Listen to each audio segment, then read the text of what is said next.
Welcome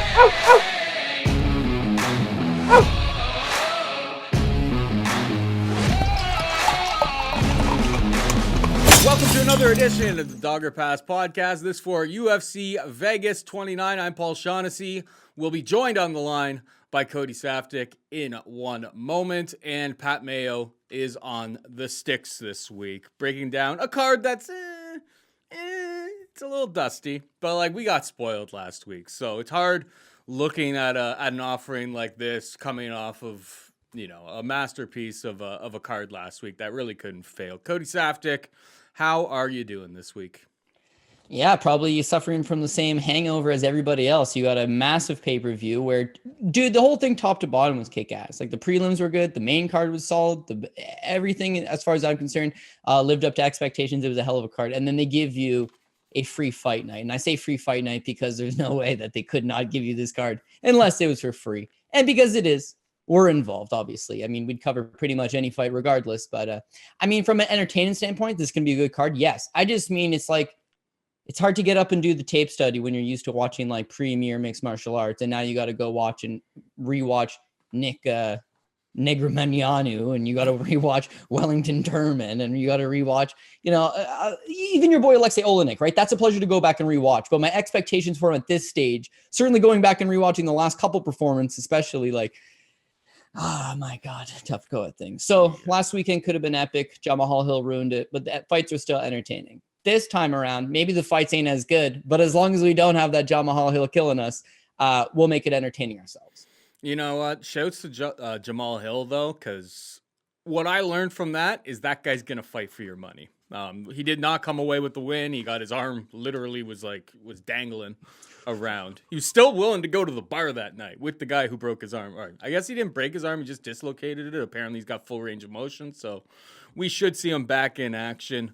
But yeah, the guy proved to me, at least, like some people may be like stock way down. I looked at it and said, this guy's trying to hammer fist him as his other arm is just dangling there. I like to see that as a bettor. It's like, this guy is not going to quit when I have money on him. So it is what it is. He lost. I was on the under.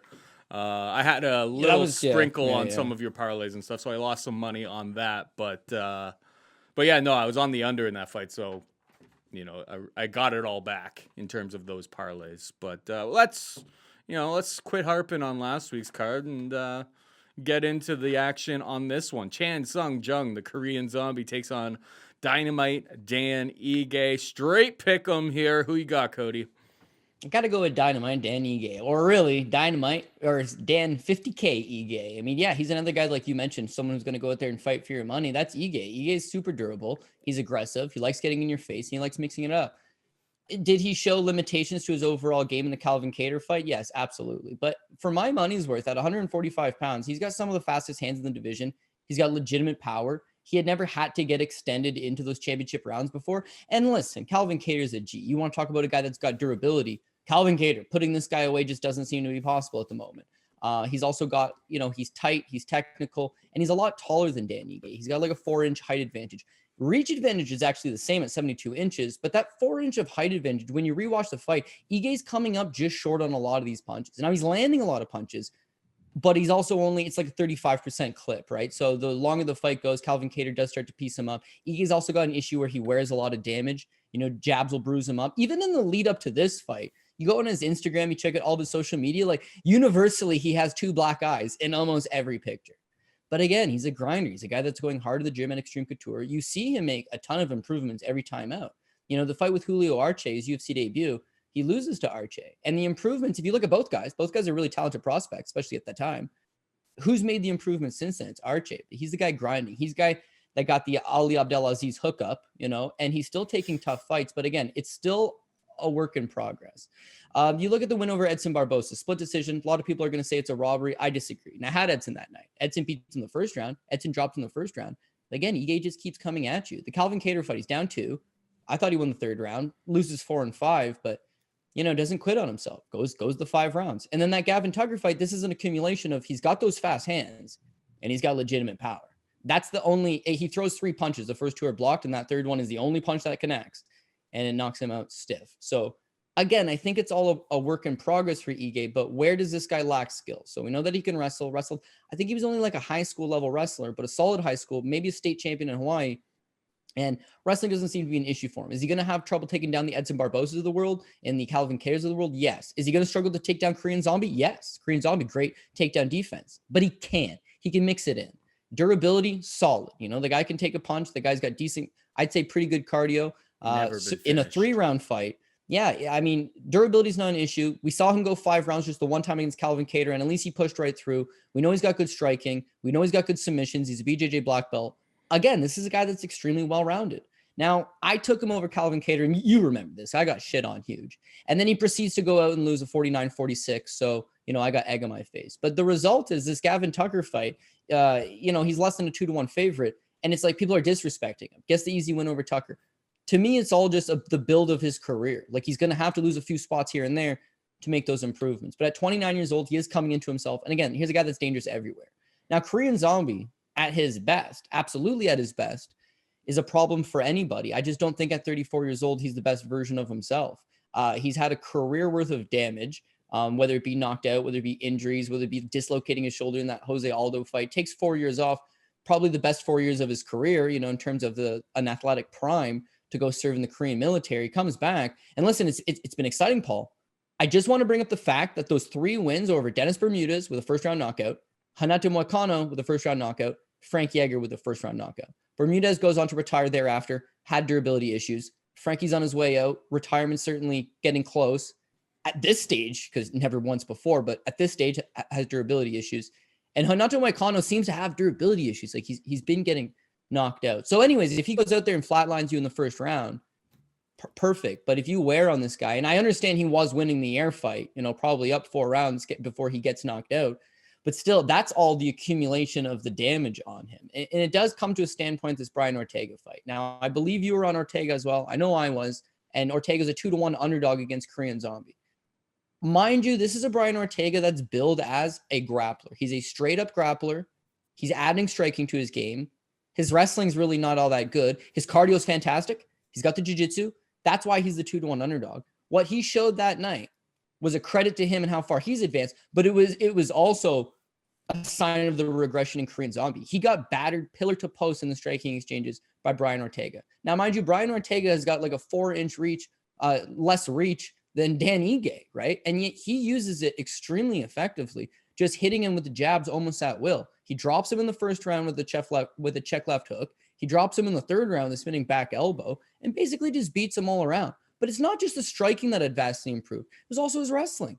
He took him down 3 times on, like, you know, half-hearted attempts, but would just peel the leg out and take over. Again, you cannot discredit Brian Ortega in the slightest bit. He is a scary, scary individual. He's going to be a factor in the division for a long time to come. But it was like that younger generation figuring out the skills. They caught up to old Korean Zombie. And the biggest thing is you look at the Yair fight, and he's looking to engage the entire time. You look at the Ortega fight, and he's super hesitant. And again, even rewatching it, right? You know how they put up those tweets between rounds, like, whatever, I don't really care for them, but they put those tweets up between rounds, and almost everybody's like, Korean Zombie better wake up. Korean Zombie's got to get going. Korean Zombie's being pretty tentative here. And it's like everybody's recognized. He's just not letting his hands go. He allows Brian Ortega to lead the dance. He loses the fight. If that version of him shows up here tonight, I'm comfortable with Ige. I'm taking Ige anyways, but I'm going to feel comfortable with it. But again, Korean Zombie is very dangerous. He does have the striking advantage. His durability at its best shouldn't be a question, although, again, I think it's starting to slide. It's the fact that he doesn't move his head. He's a little bit slow, and he's a little bit predictable. And I think that Dan Ige will have him snuffed out. Listen, it's even money either side. It's a close fight. We got to put our hat on one guy. I'm going to go with 50K Ige, but I'm going to see the argument for the other side. It's just I think that youth and athleticism, that next generation. We're going to talk about a lot of old guys on their way out, by the way, on this card.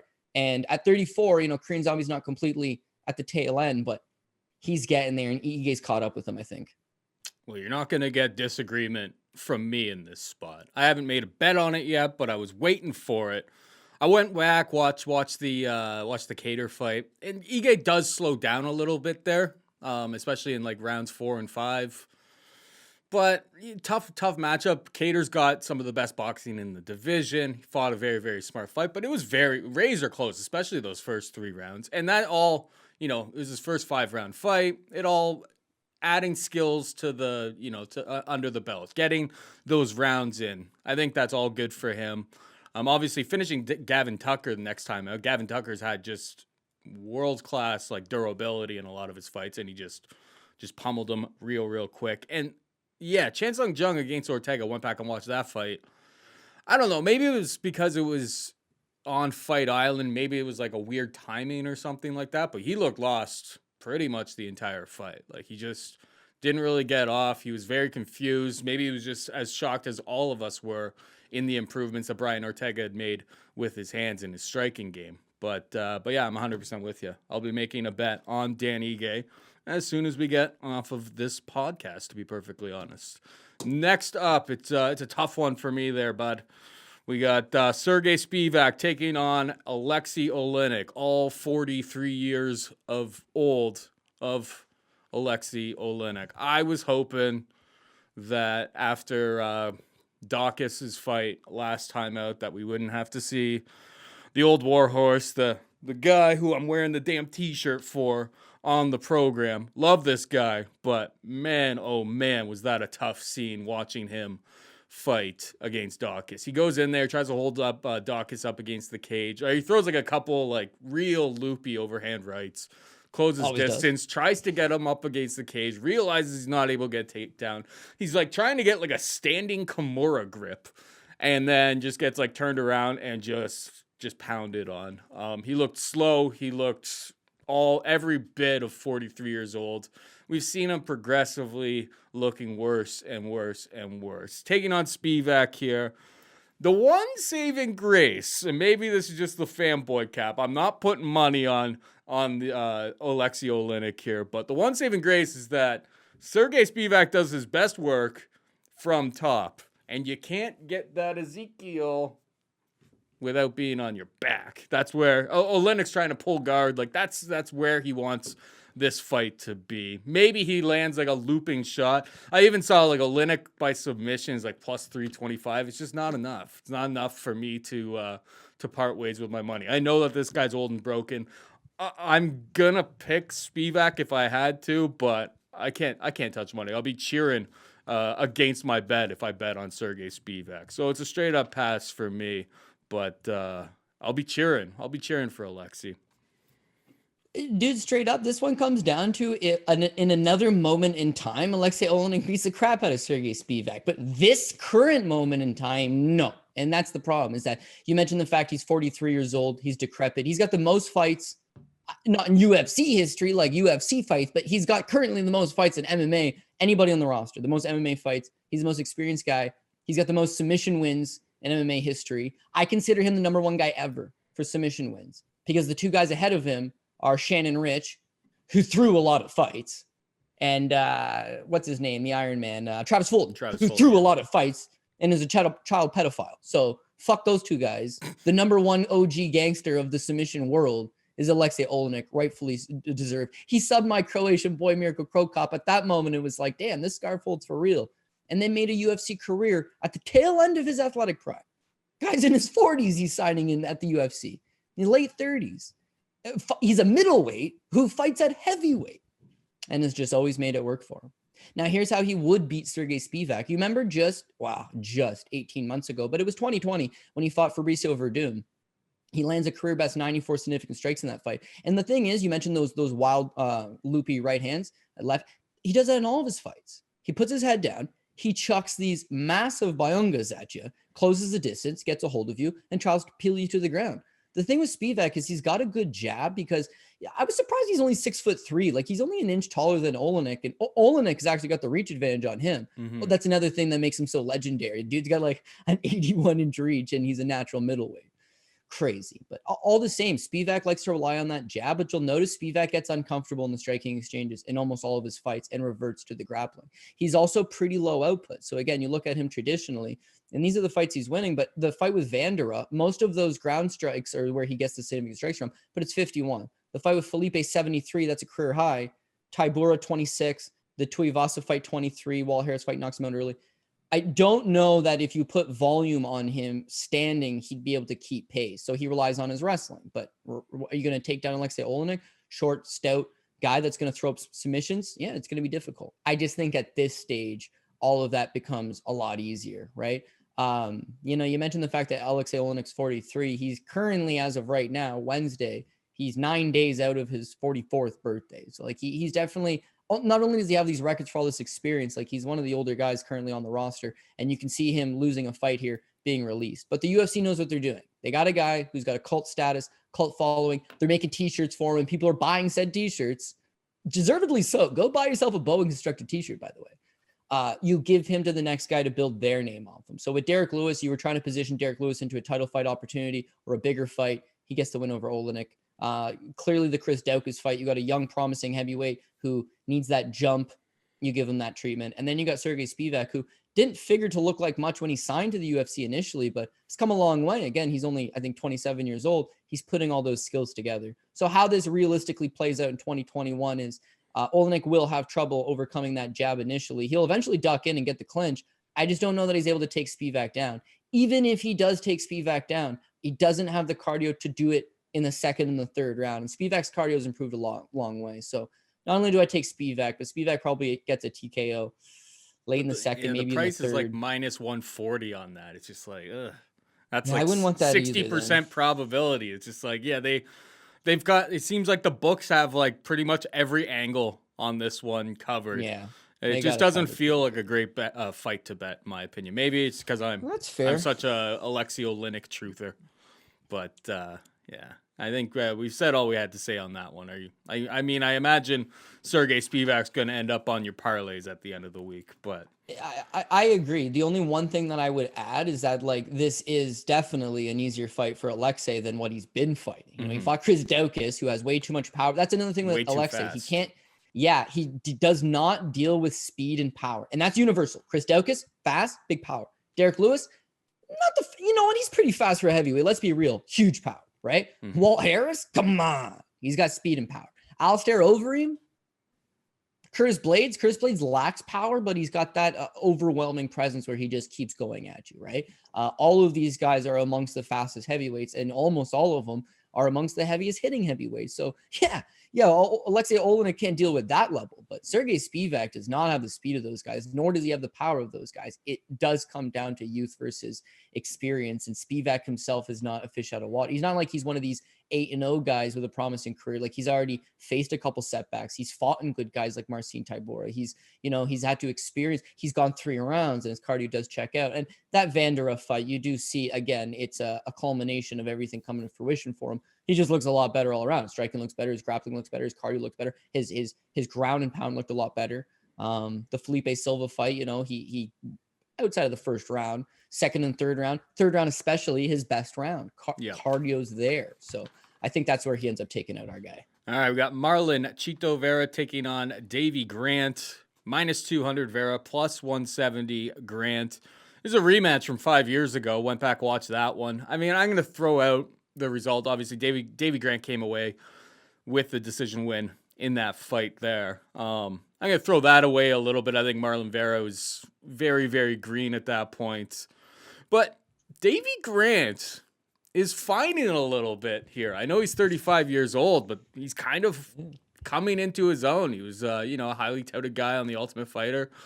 And things didn't go very well, and he's had injury issues and all of that. But everything seems to be coming together for him at the right time here. He's just knocking fools out. Martinez and the fight before that, name escapes me right now. But he's got the left hook Larry. I think Bisping got really excited on one of the broadcasts about it. Everything's kind of coming together for him right here. So this line originally opened up at like minus 325 for Vera, and people, I think rightfully so, have been taking the shot on Davy Grant, who seems to be, he's at his peak right now. The best we've ever seen from him has been, that fight against Jonathan Martinez. You'd think, younger guy, faster, all of that. It's like Davy Grant was out-voluming him. He was winning the stand-up exchanges. He's throwing some spinning shit, like spinning back kicks and stuff. Like, he looks good. It looks like everything's kind of coming together for him at the right time. I haven't made a bet on it, but from my perspective right now,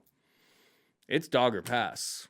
Davy Grant. But Marlon Vera, historic level of durability, it'd be a Davy Grant by decision play. But I'm interested to hear what you have to say before hitting the books with anything. Yeah, so again, it gets announced, and my immediate take is this is the rematch nobody asked for, man. Like, who cares to run back Davy Grant versus Marlon? It just, I don't know. I don't think it's super intriguing. Last fight 5 years ago, lots has changed for both guys since then. But then, and I'm also thinking Marlon Vera walk in the park. Like, not that Davy Grant beat him up pretty good that last time. First round was pretty competitive, but after that, I mean, the volume was all Davy Grant's way. And every time Davy Grant would take him down and end up on top, Marlon Vera had nowhere to go. Now, Grant's face was a absolutely bloody mess.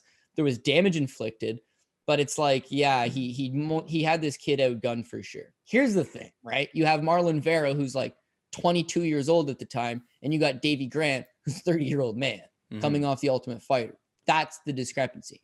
Now, interesting of note, since that fight, Marlon Vera's had 13 fights in the UFC, going 9-4 overall. Those losses are to guys like Jose Aldo, Song Yadong, arguable robbery, John Lineker in a fight he went 15 minutes with him. Douglas Andrade is, a little Brazilian badass, definitely on the GAC, right? He passed his test that night, but wouldn't pass the test on the regular night. Tough fight for Vera, no doubt about it. Slow starter, sure, but it's like 13 fights in the UFC, 9-4 record. Davy Grant's fought 5 times in the UFC. In the same time, Vera's had the 13. So 3-fight winning streak, definitely looking improved, like you're saying. But realistically, 3-2 over those 5 fights.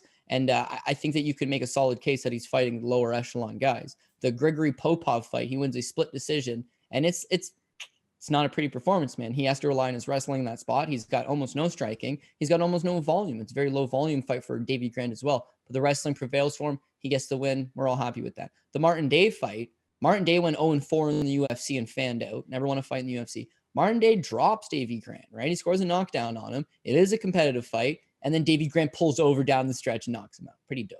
The Jonathan Martinez fight, Jonathan Martinez also drops Davy Grant in the first round, right? Catches him pretty clean at the tail end of it. Davy Grant recovers, round ends. And in the second round, Davy Grant, man possessed. Just comes at him, breaks down the young kid. And it definitely left hook Larry from Bisping on that one because he sets it up with the overhand right, and it just follows up with this left hand that just smokes Martin. He's out cold before he hits the ground. Like, he's stiffened up. It's a hell of a knockout. Solid for Davy Grant. And it's like, damn, good times are rolling. But you can't really make an argument that a win over Grigory Popov, Martin Day, and Jonathan Martinez is anything significant in comparison to what Marlon Vera is doing. I mean, you talk about the fact that he's already fought guys like John Lineker in the past, but his last 3 fights alone, Song Yadong is a pretty touted prospect. I mean, the UFC was certainly pushing the marketing machine behind him. And outside of a slow start, Marlon Vera does what Marlon Vera does, and that's come on strong, arguably win the fight, does get outstruck ever so slightly, but good performance from him. The Sean O'Malley fight, you could argue that Sean O'Malley did it to himself, but yeah, that legendary durability always plays in for Marlon Vera. Like, you're not going to put him away, so you better be able to fight him for 15 minutes, and O'Malley can't. But then the Jose Aldo fight, right? I'm on Aldo pretty strong. And I know that there's some sharps out there that like Marlon Vera. Again, it just goes back to that same narrative we've been talking about in the last couple fights. Well, one guy's on the way down. He's had that legendary status, but he's at the back end, and the other guy's on his way up. And in the first round, Jose Aldo looks like Jose motherfucking Aldo. That body punch is on point. He's teeing up on him. He looks sharp. He looks precise. And that second round, Marlon Vera chews him up, breaks him down, beats him. We got a 1-1 going into the third. Aldo's tired. I'm done. I could rip up my ticket at this point. And Jose Aldo uses his ground game for the first time ever and just backpacks him for 4 minutes. And that's how he wins the third round. He did not want to stand with Marlon Vera. He did not want to exchange with Marlon Vera. Vera was coming on strong. And again, that's who he is. He's a slow starter. He builds some momentum and he gets going. In that first fight with Davy Grant, his best round was actually the first round, and he lost momentum in the second and third. But you can see, you just even look at the fight, rewatch the fight. He looks like a kid, man. He's a completely different guy now. Wrestling's improved. Jason Perlow's tightened up his boxing. He's got some legitimate power. If we're talking about durability on either side, Grant's super durable, but he has been knocked down in his last 2 fights against Jonathan Martinez and Martin Day. So if it's going to get into a gunfight, I got Vera. Davy Grant's wrestling at this stage, I don't think is enough to take down Marlon Vera and control him. And I think that the longer this fight goes down the stretch, that's where Davy Grant's been pulling away. He pulled away on Popov. He pulled away on Day. He started to pull away on Jonathan Martinez in the second. When he doesn't start to pull away on Vera and Vera starts to build the momentum, that'll be the turning point for Vera. So I could see the fight go in the distance, but I could see Vera catching him within it. You're not wrong for a dog play. There's some nice dog money on Davy Grant. I'm worried. Yeah, I am worried I wouldn't about. I'm disagree, worried about but Vera being able to take Grant down because I think the grappling is my biggest concern with Grant, and he hasn't really been tested in that department in his previous, these previous fights recently. yeah, Where he's fair. looked great is This is a because fun nobody's been fight. taking him down. I don't really value Vera's wrestling all that much, but if he gets it down there, I think he does have a pretty sizable advantage on the mat for sure. And like when they fought years ago, he was able to get out of it, but I think Vera's made some significant improvements. I don't know. I'm gonna watch the weigh-ins on this one. Maybe something comes to me. It feels like we kind of missed. If I really wanted to hit that Davy Grant play, he was like plus 265 or so, like a week ago. That probably Okay, but was the time to do what it. is he by decision? What is he by decision right now? Plus 4 something, plus Right. So 465, plus 450. you're getting back your 265 because I can assure you he can win this fight, but I don't think he's finishing this fight. I really don't. If you're going to play him, you play that decision prop. Yeah, I agree. All right, let's move on. We got Sung Woo Choi taking on Juicy J, Julian Erosa. Choi minus 140, Erosa plus 120. I have made a bet on this one.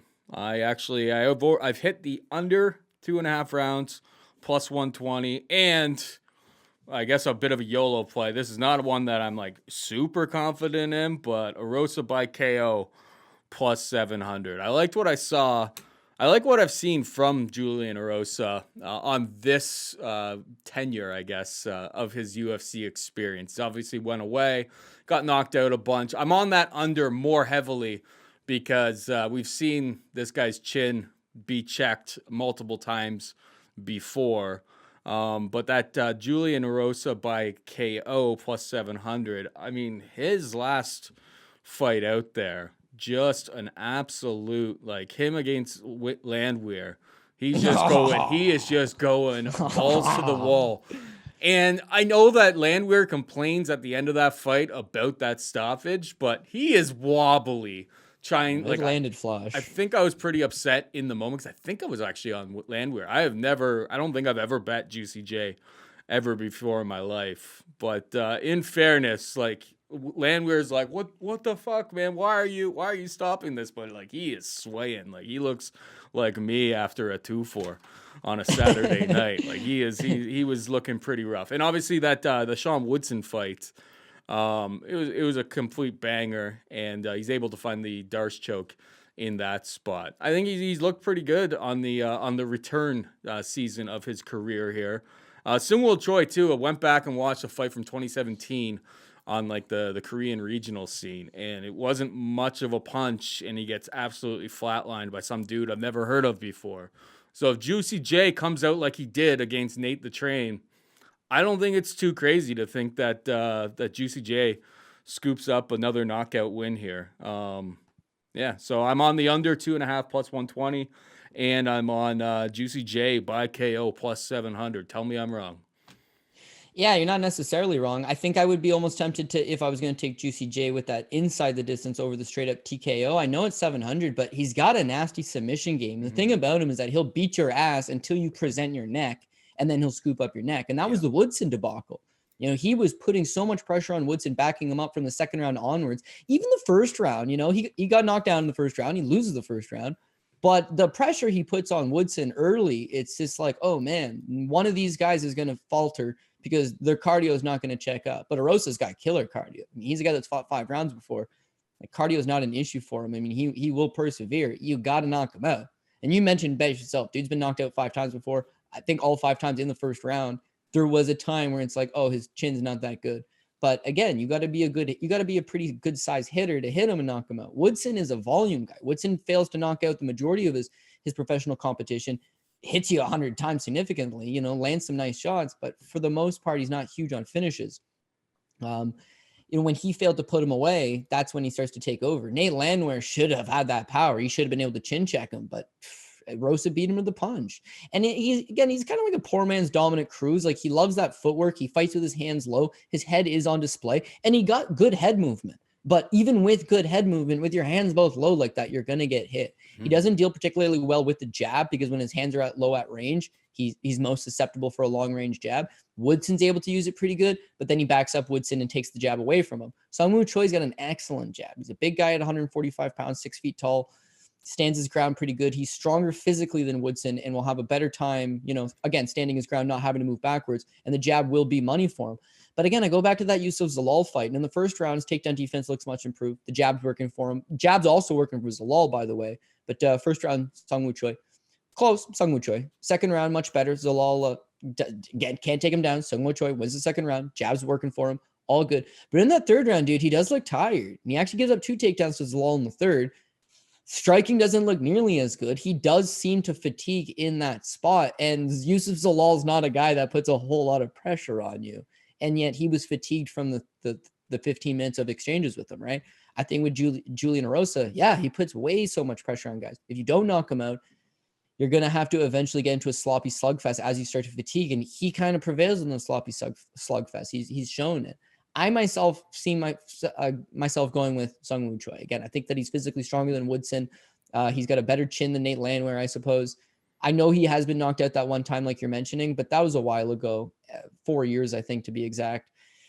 If he can just not get caught from Erosa, and Erosa's not known for his big power. He's known for his volume. He's not going to hit you with one punch and knock you out. He landed a flying knee on Nate Landwehr, let's be honest here, right?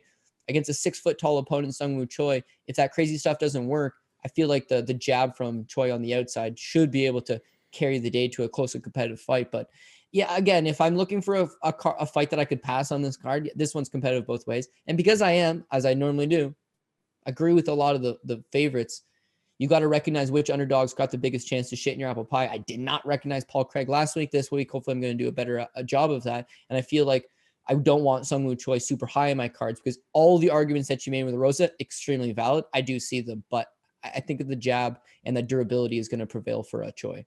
The only problem with that jab is the reach between the two of these guys is identical. Yeah, it's 74 and a half. So if he's not, Woodson's got like a 78, so it's understandable that he would land. Yeah, that's understandable. You're right, man. You definitely are. And I think you got a live play in your hands. But our boy YC Lindsay was real fired up when I told him I was on this because he's like the king of the Juicy J fan club.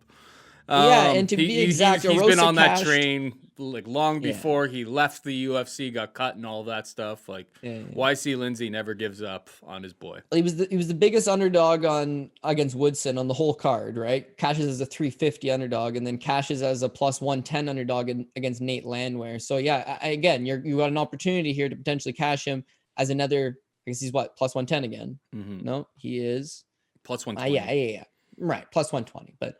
Yeah, if you don't give him his respect, he's going to fool you. And Choi hasn't exactly had a great run, to be honest. I mean, his losses are to legit guys, and Gavin Tucker and Momsar Evlov, but you see he's got a grappling deficiency there. That's another thing with the Rose. He throws a lot of strikes, but he's got a good ground game. That's why I mentioned, you said TKO's plus 7. What's the sub prop? Sub prop, I think, is like plus 450, and then inside the distance is like plus 350. So they've priced it as what you're saying there. I'm just hoping for flying knees. But yeah, more so. I've got much more on the under. I got at plus 120. It seems to be moving. You may be able to find a shop that has something a little bit better than the plus 105 that we have on the board. Anyway, we're moving on. We got Bruno Silva taking on Wellington Turman. Not that Bruno Silva. This is a 185-pound Bruno Silva. I guess M1 champion because he beat Frolov on the regional at M1. Watch that fight. It was kind of sloppy. I don't really know what to make of this guy, to be perfectly honest. And he obviously knocked out Alexander Storm Shlemenko in the fight before that in the first round. And the fight against this Frolov, Artem Frolov, who was 11-0 coming into that fight. Obviously, they were hoping, it's M1. They want their Russian guys to win. As that fight wore on, his cardio was still there, and Frolov was not looking like a 5-round fighter. Wellington Turman, on the other hand, he got knocked out by Andrew Sanchez, man. And watching that one is just like, I don't know how you could really trust this guy. Like, that just doesn't happen if you've got a trustworthy chin. Carl Roberson fight, he actually didn't look too bad in there, but he wasn't winning all of the grappling exchanges. when I watched that one back. And then Marcus Perez is like, yeah, he stuck to a game plan against him. Marcus Perez, especially at that point in his career. I mean, it wasn't too long ago. I guess it's only 2 years ago, but he stuck to the game plan, was able to use his strength, rip him down to the ground, but I don't really think his wrestling was all that good. I'll pick this Bruno Silva character here. I don't feel too great about it. What about you? Yeah, so as the time of this recording, the line has already been missed, right? Bruno Silva opens up as a plus 145 underdog, and he is just quite simply a dogger pass play. He is got power for days, this guy. 19 pro wins. I think he's got 16 of them by knockout. No submissions, 16 knockouts. And when you're like, oh, beating guys up in the Brazilian regional scene. No, beating up bona fide gangsters on the Russian regional scene. When you look at the beginning of his career, so he's actually been fighting since 2010.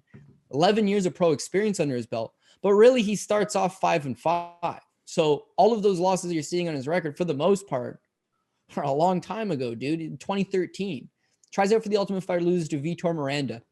No big deal. Vitor Miranda, K1 Brazilian champion. Guy was a bona fide badass. Was a lot older by the time he made it to the UFC, but still made a credible run for himself.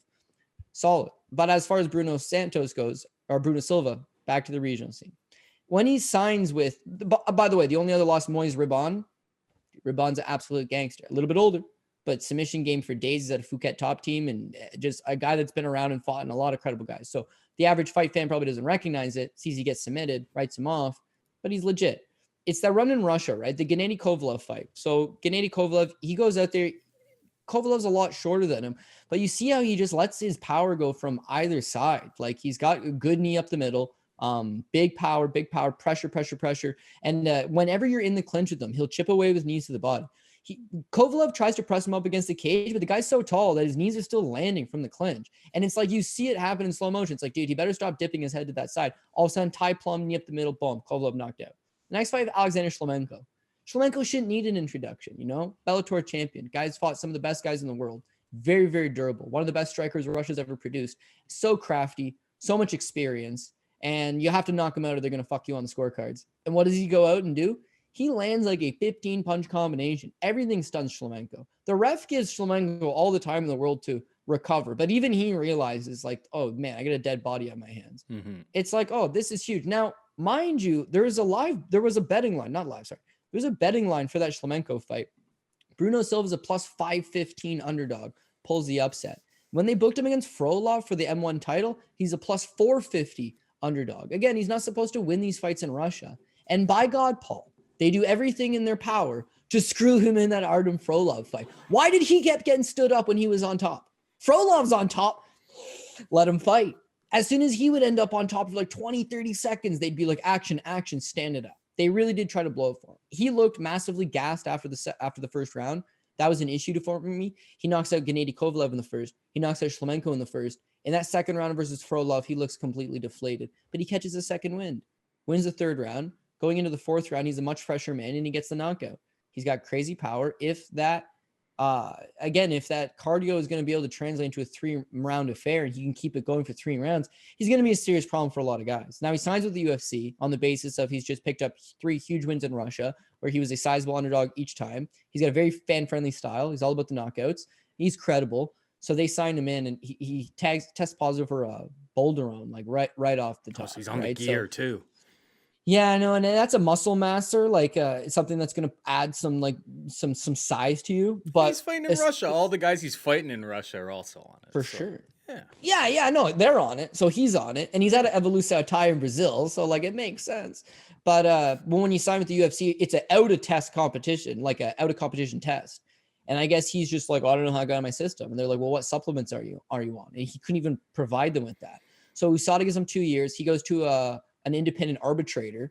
But again, he's got no evidence saying he actually didn't do it. So the independent arbitrator sticks him with the 2 years still. And now he's coming off a big layoff. So those are your red flags for him. Does he have power? Yeah. Is he dangerous against anybody? Yeah. And if you're getting a plus 145 tag on him, you spam bet him. But now that he's a minus 135 favorite, well, what are the red flags? The red flags are that he doesn't seem like he's got the greatest cardio, even though he's coming off a 4th-round knockout. Mm-hmm. He's coming off a 2.5-year-long layoff.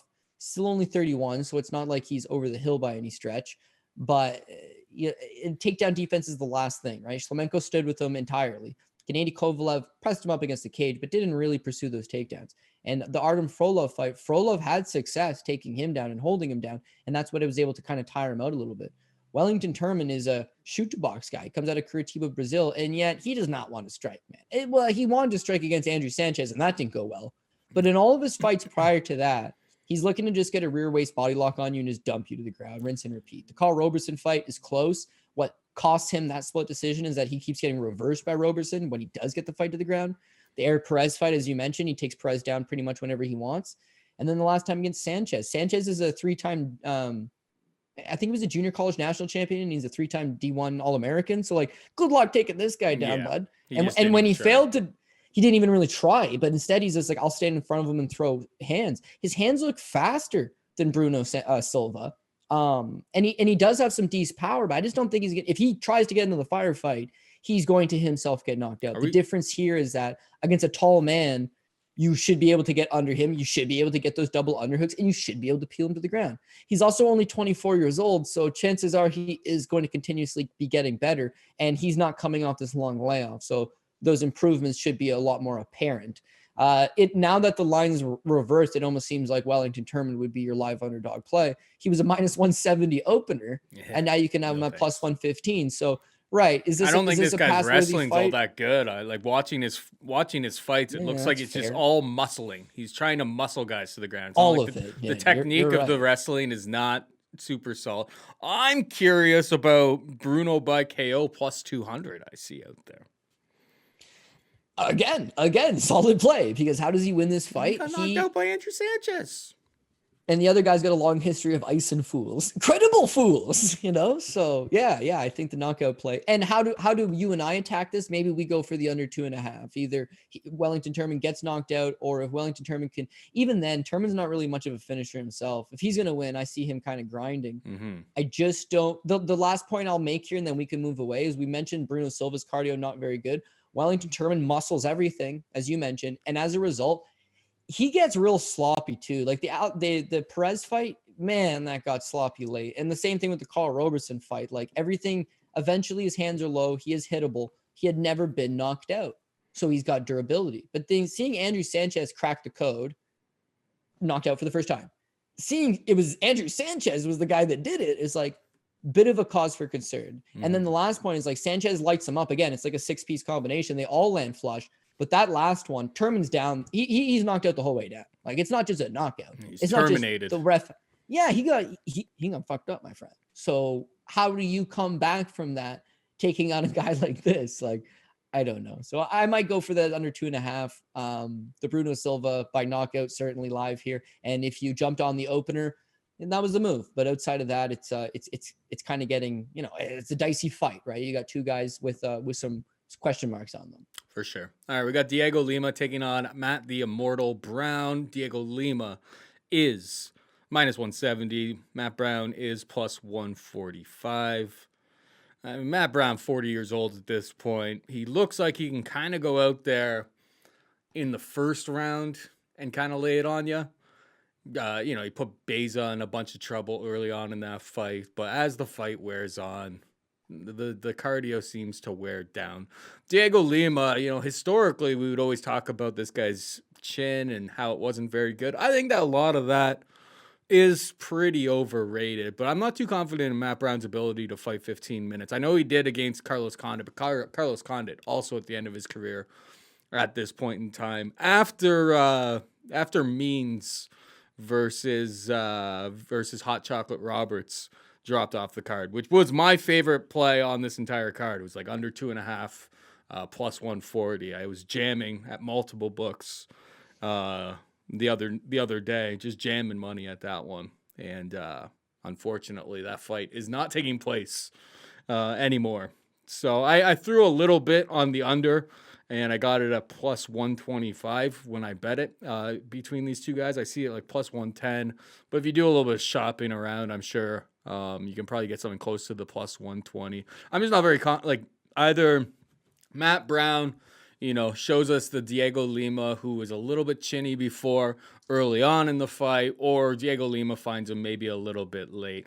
Wasn't very impressed with what Douglas Lima's brother had to do in his last fight out either. So maybe, things are a little bit rocky at ATT Atlanta. I'll pick Diego Lima to win this fight. Diego Lima maybe in rounds 2 or 3, I guess, is where I'd go with this. What about you? Yeah, see, here's the thing, man. I had a greasy theory that Diego Lima actually did fight in Bellator the other night because that did not look like Douglas, man. My Or God, it maybe looked that a lot guy's like wrestling is little just bro. elite. I don't know. His wrestling is definitely elite in terms of his takedown defense is amongst the best takedown defense I've ever seen in my life. Like Ed Ruth and Logan Storley, who are some of the best wrestlers you'll see in MMA and collegiate wrestling as well. Ed Ruth's a 3-time national champion, D1 from Penn State. Not a 1-time national champion, not a 2-time. UFC doesn't have any national champions, by the way. They don't have any 2-time national champions. 3-time. Logan Storley's a 6-time state champion. 6-time. He won when he was in grade 7. He won the state title, beating a kid that was in grade 11. Right? These guys could not take Amasov down. His takedown defense is the best, but he doesn't usually use his offensive wrestling. What he does is stuff the takedown and chop you up standing. Against Lima, it was like, well, okay, Lima figures to have the striking advantage over him. Lima's not going to try to take him down. But it was like, you know what? If a guy's that good at counter wrestling, chances are he's a pretty good offensive wrestler too. And that's what it proved, like maybe Lima looked off. Maybe this guy's super legit. And from what I've seen so far, you don't get to 24-0 being a putz, right? Like no. he looks pretty legit. How does Diego fare? Diego's always been the lesser talented little brother and has always just had a lot more issues. Yet you mentioned the fact that is he chinny? Well, that's a great question. So at one time, no doubt about it, right? Eddie Truck Gordon knocks him out in the first. Tim Means knocked him out in the first. Jing Liang Li knocks him out in the first. And he's cut.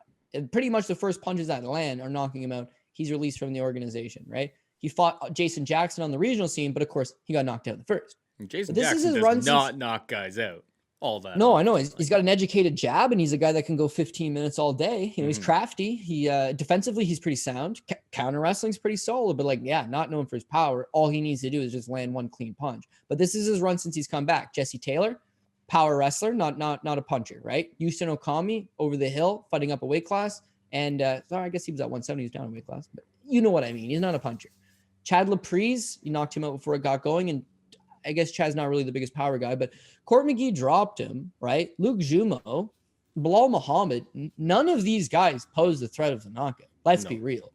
So I agree with your assessment of maybe we were harsh on his chin before, but it was also like styles make fights, and they've done an extremely good job of matching him up soft. He won a split decision over Court McGee and got knocked down. He won a split decision over Luke Jumo in a fight where absolutely nothing happened. And then he got beat pillar to post by Bilal Muhammad, was non-competitive. Turns out we knew it already.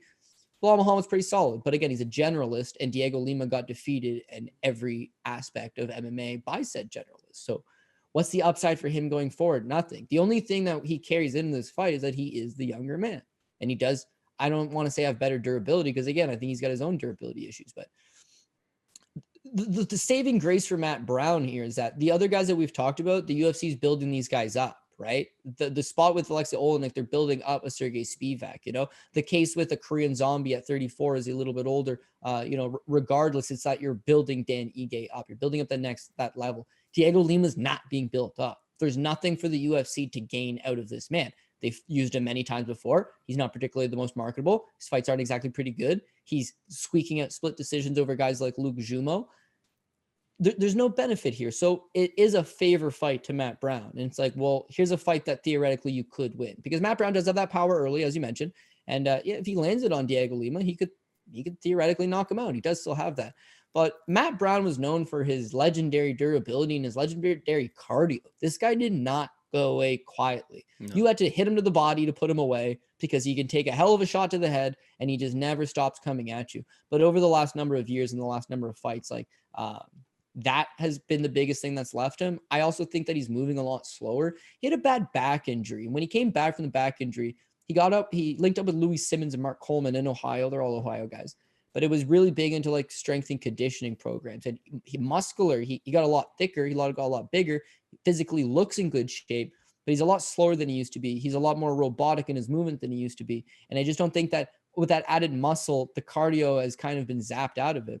The Miguel Beza fight, he does hurt Beza early. Beza recovers. Again, that's something that happens when you fight a younger fighter. And Beza knocks him out. Hurts him bad at the end of the first, knocks him out in the second. That I give him a pass on. Beza's fast. He's a younger guy, and he's got some legitimate power. I know he just lost his last fight, but again, this is not a bad fighter by no stretch. It's the Carlos Condit fight which gives you the cause for concern. Matt Brown goes 1 for 6 on takedowns against Carlos Condit of all people. In fact, Carlos Condit out-wrestled Matt Brown, going 2 for 4, taking him down twice. He also outstrikes him in the second and the third round. Second round is a big discrepancy, doubles him up. And Matt Brown he looks tired. He looks lethargic. He just doesn't quite look there. But they've given him Beza, which is a prospect he shouldn't have been in there with.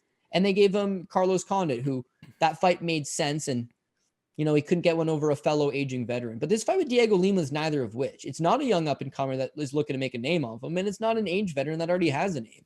It's kind of like an in-between guy. So I would say Diego Lima is going to have a lot of success with the calf kick. He's just going to use that calf kick. He'll almost spam it. He'll leg kick from range, and he'll slow down Matt Brown even slower than he already is. In that second and third round, stay to the outside, use your jab. Once he starts to tire, you should be able to pull away. But if there was a winnable fight for Matt Brown, this is it. And if Matt Brown, for whatever reason, is able to get the takedowns going, which he wasn't able to against Carlos, so I don't really believe he'd be able to do it here, but he would have a sizable ground advantage if he was to get on top. He's got decent submissions. He's got decent ground and pound, and he could definitely wear out Diego. If he can wear out Diego himself becomes slower. It'll be easier for Matt Brown to track him down. But I think I got to take the coward's way out and probably go with Diego Lima. Again, I don't love betting on these guys at this stage of their career, right? There's way too many unknowns. You can also just pass on this fight if you didn't feel comfortable, but I did make the mistake of betting him over Miguel Beza in a situation where I thought that experience would overcome that youthfulness, right? Beza hadn't really shown a whole lot as far as I'm concerned. He beat Hector Aldana. Nope. What does that do for you? And he had beaten Victor Reina on the Contender Series, right? And Victor Reina, again, no good. Victor Reina handedly outstruck him on the Contender Series, but Beza's in the UFC. He's green. He's young. He's got an undefeated record. He needs to learn a humbling experience. Matt Brown will be there to teach it to him. And Matt Brown almost did. But then again, that's when you saw the wheels fell off and he's not the same guy he used to be. Faded again, Beza, his last time out. That was the right moment. But that 40-year-old veteran, he wasn't the guy. So I'd love to fade Diego Lima. Don't get me wrong. Love fading Diego Lima. I just don't know that this is the spot. And so, gun to my head, I probably would go Diego Lima, but you could pass on this. Or again, if you want to just spam a few underdogs, is Brown one with a chance? Yeah, but more likely you're going to go Brown by knockout or Brown inside the first round or the under 1.5. That all to me makes sense because that's Brown's path to victory. But it's 2.5 doesn't get rounds. this thing done, 2.5 rounds is the lining. You know what? That's not a bad look either. No, if it was 1.5, I wouldn't have been playing it. But 2.5, you give me 12.5 minutes of Matt Brown either wilting away or Diego Lima's chin, looking like Diego Lima's chin again. That's why I got in on it. I don't love that under like I loved the Tim Means versus Danny Hot Chocolate Roberts under though. All right, we got Alexa Camur taking on Nick Negumereanu.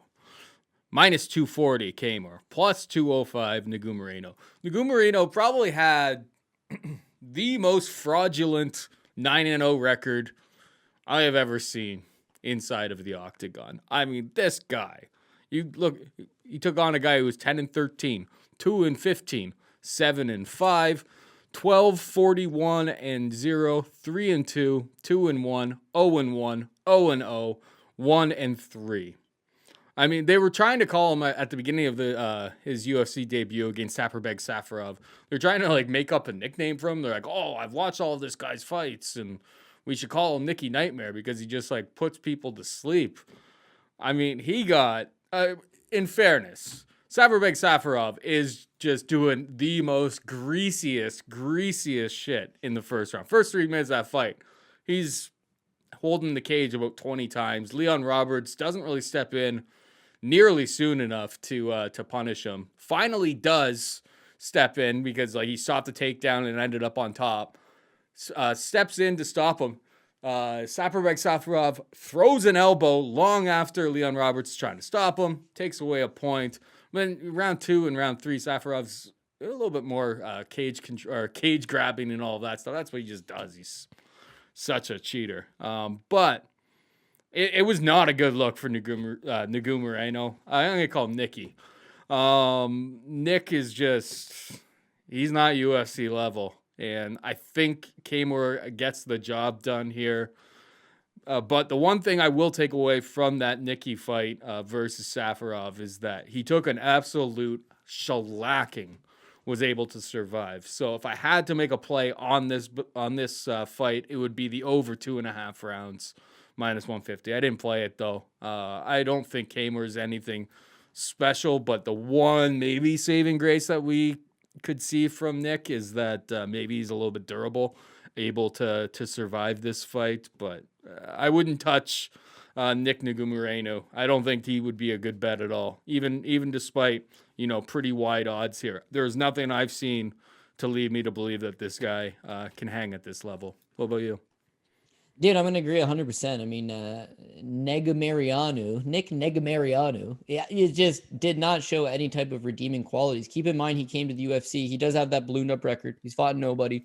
He's fought on the Romanian regional scene, which as far as MMA goes is not exactly advanced compared to some of the other places. The guys he fights are absolute putzes, and somehow with a 9-0 record, he signs to the UFC. But they build him as a wrestler. This guy can wrestle. Romanian wrestling champion. Watch out. It's like, okay, let's see what we got here. And like, nothing, man, nothing. Spivak Safarov had his way pretty much everywhere. He beat him in the striking exchanges. He closed the distance. He pushed him up against the cage. And from like some sloppy shots, he would just push him, pull him, and land on top.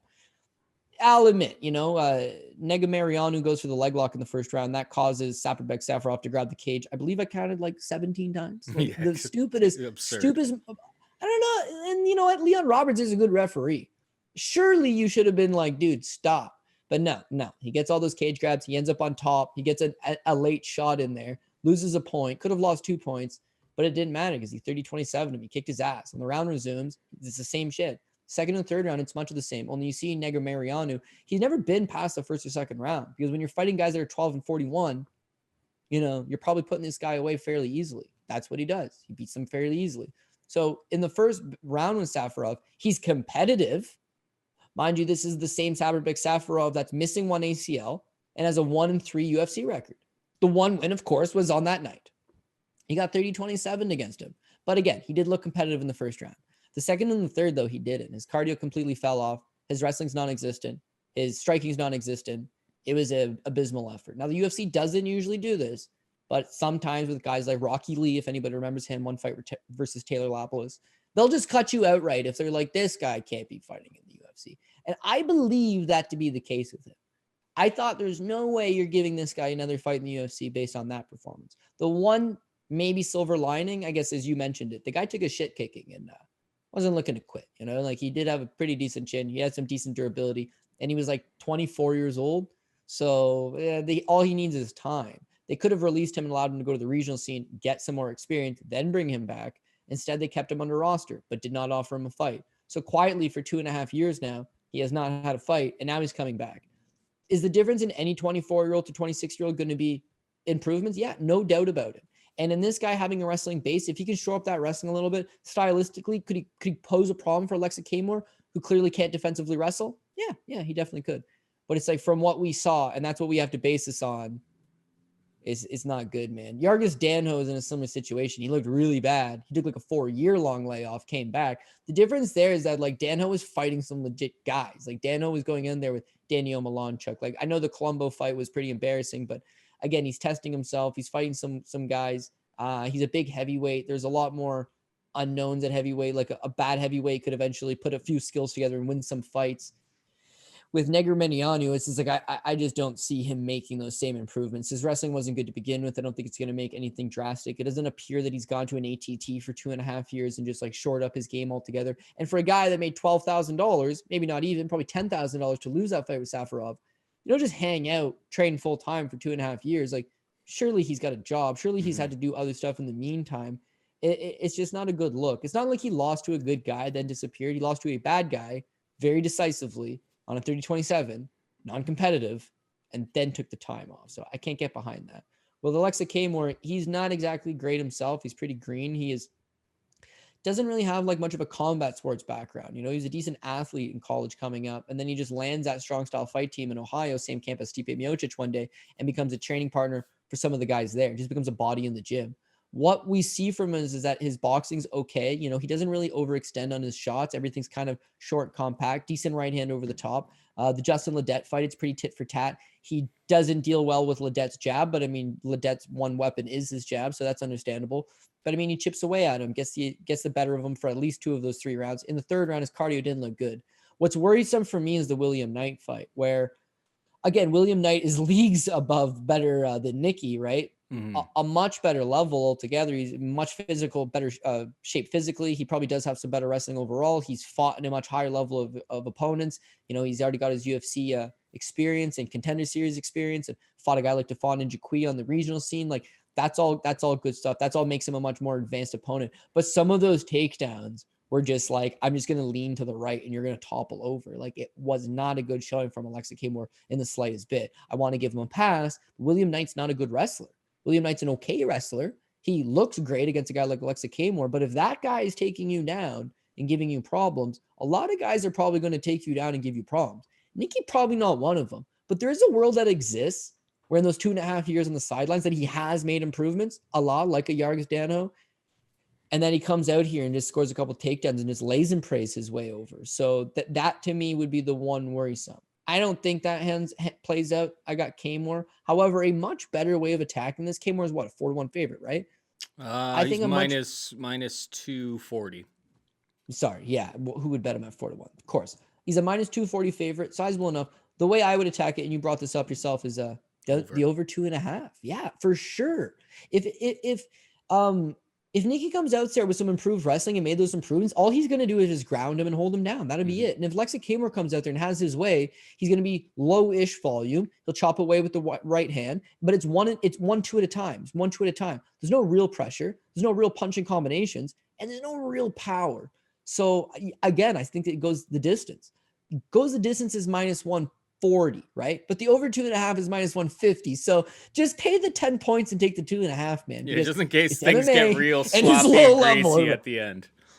100%. Of course. They both have bad cardio. It's an MMA fight. For 10 points, I would take the minus 150, 2.5 over that fight goes the distance at minus 140.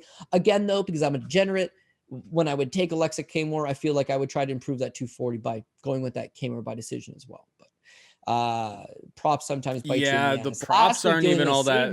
Props, I looked at that myself already. Just steamed up because I was just like, how would I bet? How do I fade this schlub in Negumereanu? And it was Camur by decisions plus 140. It's just like, no, it's not enough for my liking. Anyway, let's move on. It seems like we both agree the over is probably the play, minus 150. Verna Jandiroba takes on Kanako Murata, minus 135 Jandiroba, plus 115 Murata. Went back and watched Verna's fight against Carla Esparza because I was like, you know what? We got Murata, who's like a Japanese wrestling champion. Let's see how Verna did against Carla Esparza, who, you know, isn't a world champion or a champion but she was a very, very good collegiate wrestler. Verna was able to take her down 3 times. She loses that fight. Obviously, Carla's one of the best in the division, and Carla's able to stay out of trouble when they're on the mat. I ended up taking a shot on Verna by sub plus 275. I don't know if the math really checks out all that much. I think that's probably close to fair value on it. But I think just from going through it, it's like Murata getting subbed in Ryzen. So who knows? It could have been, you know, the fix could have been in this spot. That is the question I have. But round 3 against Rin Nakai, she ends up getting submitted. I'm like, you know what? Verna's got much better grappling than Rin Nakai, or at least a better BJJ than her. If she's able to get this to the mat, or even if, you know, Murata's shooting in for takedowns, doing what she did against Ronda Marcos, well, you know, Verna's got some problems for her in those exchanges. Not a big play. It's just a little. It's like less than a unit to win 2 units, basically. At plus 275 Verna by sub. What's your take here? Yeah, okay. So again, I got a lot of favorites on this card, and then this ended up being the first underdog plays. I went with Kanako Murata. Yeah, it just comes down to the wrestling advantage. Again, she's still pretty young in 27, but I think she's making a lot of improvements overall. And just it's all about keeping yourself out of harm's way, because she's going to be able to go out there and score takedowns over a lot of the girls in this division. It's all about when you do get that takedown, you can't be getting submitted. So we see her on the regional scene. Sorry, in Ryzen, she's a star. The loss to Rin Nakai, put an asterisk next to that because Rin Nakai is heavily promoted by the Yakuza. Like, they have a large investment in her. That's why she's so heavily muscled up. Beautiful girl, by the way. But I mean, definitely an odd looking character, and she's put out some odd material over the past, but like there is a known connection there. So who knows? I don't think she threw the fight by any means. What I do think is you've got a 115-pound girl who's a primary wrestler, doesn't have any other skills, taking on Rin Nakai, who's like 16-2, fought Miesha Tate in the UFC, is a big 125er that is heavily muscled and can also wrestle. So not a great stylistical matchup. That's all I'm saying there. But I mean, yeah, she beats Lachlan Green. She beats Angela Magana. She beat a couple girls in Ryzen. The key here is when she signs with Invicta, right? This Emily Ducote fight, it's for the championship. Even though Ducote's a good wrestler, girl out of Oklahoma, strong, stout, fought for Bellator, has a little bit of notoriety and definitely a game opponent, and she's able to take her down. Like, that helps her. It's the wrestling. Being able to take down Ducote is a huge feather in your cap. But my God, dude, she almost gets submitted a pile of times by Ducote. Like, not a good look. She puts herself in harm's way in a bunch of occasions and is able to slip out barely and wins a split decision. Verna is twice the grappler Ducote is. You put yourself in those same spots, you're in an absolute world of trouble. But again, I go back to the fact that she's still young and she still has to be developing. That Ducote fight is 2.5 years ago. So she's only fought once since that 2.5 years. But the fight with Ronda Marcos, again, Ronda Marcos is a primary wrestler, but you see that Murata is a much better, much more seasoned, fluid, great technique, gets these fights to the ground. And you do see much more improved grappling out of that Marcos fight. She's attempting to submit Ronda Marcos. She looks a lot more comfortable. So the thing with Vernon Jandiroba is an absolute tyrant on the ground. But I know what you're saying. She took down Carlos Esparza. I don't see her getting down consecutive takedowns. I don't see her using that game plan to fruition. And her striking is absolutely non-existent. So Murata can either counter wrestle and win the striking exchanges, or if you feel comfortable, girl, you could take her down, play that guard game. But the Emily Ducote fight would suggest you don't want to do that. But she's making improvements. She's getting better. She's still only 27. So yeah, straight out for a plus 110 underdog, I would go with her, and definitely by decision as well. If she wins, she's not knocking out Jandiroba. She's sure as shit not submitting Jandiroba. So she would have to settle for that decision. And again, wrestling wins fights, but it does win a lot of fights by decision. When you look at this division and the best girls in this division, 115 pounds, realistically, Carlos Esparza, because of her wrestling, whether it's good or bad, has used it extremely well. And it's a huge advantage she has over opponents. Your girl, Tatiana Suarez, such a wrecking machine because she's got wrestling that these girls just can't compete with. And you hate to bet spots where it's like, I might submit you off your back. Why? Because nobody wants to bet on a fighter who's presumably going to be on their back. Unless you're betting Paul Craig. My God. Regardless, Murata just mind your P's and Q's. Be smart. You have the striking advantage, you have the speed advantage, you have the athleticism, and the wrestling is there for you. Keep this fight standing, and you can beat her. Plus 110, plus that by decision is, better shot. Fight goes a distance as well. But I think this is my first dog shot. I was going to Kanako Murata. Chaos Williams takes on Matt Semelsberger. Chaos Williams minus 155, Semelsberger plus 135. Are we seeing the death touch again here, Cody? It's certainly possible. Matthew Semelsberger has been knocked out one time against this Jerome Featherstone. The thing there is that Jerome Featherstone was 0-0, and the fight's 2018. So it's not like you can go back and be like, oh man, it was a really long time ago. Like, yeah, long enough. It's been 3-4 years. It's just that since that fight with a guy that no one's really ever heard of, he squeaks up a split decision. He beats a 4-2 guy. Richard Petishnock of World Series of Fighting fame beat a couple Gracies. No good, man. Not this stage anyways. Carlton minus, and he knocks out Jason Witt before the fight gets going. None of those guys chin checked him. None of those guys outside of Jason Witt had the ability to chin check him. And again, the Witt fight's done in 16 seconds. He never gets going. Against Chaos Williams, he's got, not only does he have the death touch, he has big power. He's got fast hands, man. Like, this guy's counter, like his left, right, my God. 1-2, he's a little bit loopy, and it's the counter hooks especially. But if he touches you on the chin, he generates a ton of power. Alex Morono's a pretty durable guy, outside of, Nico Price got him right at the end of the fence. He's another guy that got the death touch, by the way. Alan Jouban, they were in a war once upon a time. Regardless, like the guy's pretty durable all around. The second that Chaos Williams hits him, he knocks him out. Abdul Razak Al Hussein maybe doesn't have a great chin, right? At the time, he was thought to be a good prospect. But Chaos Williams touches him, it's good night. But the Michel Pereira fight, right? And again, we got Michel because we think ground game and durability and all this and that. He outstruck Michel Pereira. He hit him with some nice shots. Pereira stood up to them, but it was a sticky fight. It was a dangerous fight. I had Pereira. It was a big letdown of a fight in general because, everyone was expecting just like the violence gods to shine down on us, and it did not turn out like that. And you know what? Pereira, the guy with maybe the most questionable ring IQ of all time, a guy that sees the building on fire instead of running away, decides to run straight into it. Even he was smart enough to be like, I ain't engaging this guy. Yeah. Because he got hit with a couple counter shots and was like, shit, he's got very fast hands. He's got very big power. You need to mind your P's and Q's. I'd like for guys just to get in there and wrestle with him. That'd be a great way to kind of take the steam out of him, maybe take some of that power, take some of that hand ability away from him. Well, then maybe you'd have a path to victory. But as far as standing with him, you are, dealing with fire. Now, Semelsberger, there's a lot to like with Semelsberger. I'm considering Semelsberger as a live underdog shot. But what it comes down to is his ability to take the punch. Has been knocked out once. If that rears its ugly head here and he gets hit by a much bigger power punch in Chaos Williams, he's getting knocked out. But what Semelsberger's his redeeming qualities are, he's got much better output. He's a much bigger body, and he does have the wrestling game that he could mix in there. So again, beating Chaos Williams is a lot of clinch control, lean on the guy, get him up against the cage. You have to slow him down. But also Chaos Williams is a little bit, again, you go back to the Michel Pereira fight. He's so used to hitting a guy twice and the guy topples over that he's not really looking to press forward. He's not really looking to engage and put big volume on you. He's looking to land that one perfect punch. Whereas Semelsberger, again, pint-sized portion, he fights Carlton minus. It's like he never stops coming. He's in your face. He's a big body. He's 6'1". He's got some solid size for the weight class. And he pressures on guys. He's got good cardio, good volume, and probably slightly better wrestling than Chaos Williams that you could mix into it. So again, I can see the live underdog path for him. But Chaos Williams, you're just dealing with a lot of pressure. I thought this was whack. So I was like, well, not whack. I mean, this is life in general. But, Chaos Williams is, what's he good at? Like, did he wrestle somewhere?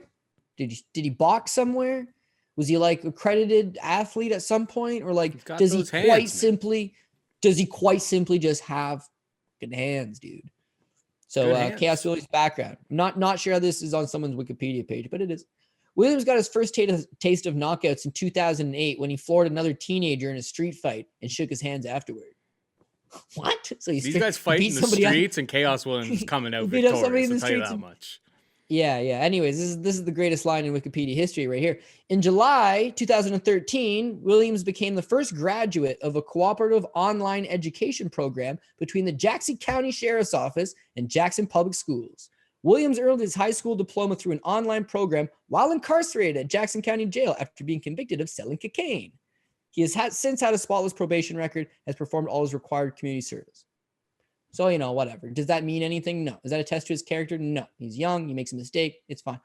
All I'm getting in is that he's had an entire life before he made it to MMA. And in MMA, he either hits you and you topple over, or his game does kind of rapidly deteriorate. You go back to the Jeremy Holloway fight right before he signed to the UFC, and it's all full of red flags and cause for concern.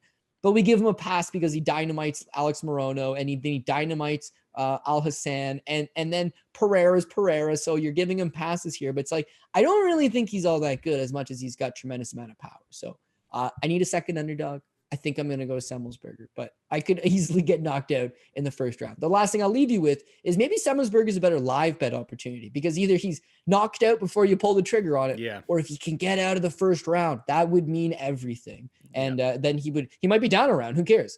That would be the time to probably pull the trigger on him. So that's the way I'm feeling about this one. Yeah, if you're going to play Semelsberger, make sure he doesn't get his head knocked off in the first round. Maybe that's the play. On that fight. All right, we got a real sloppy heavyweight fight.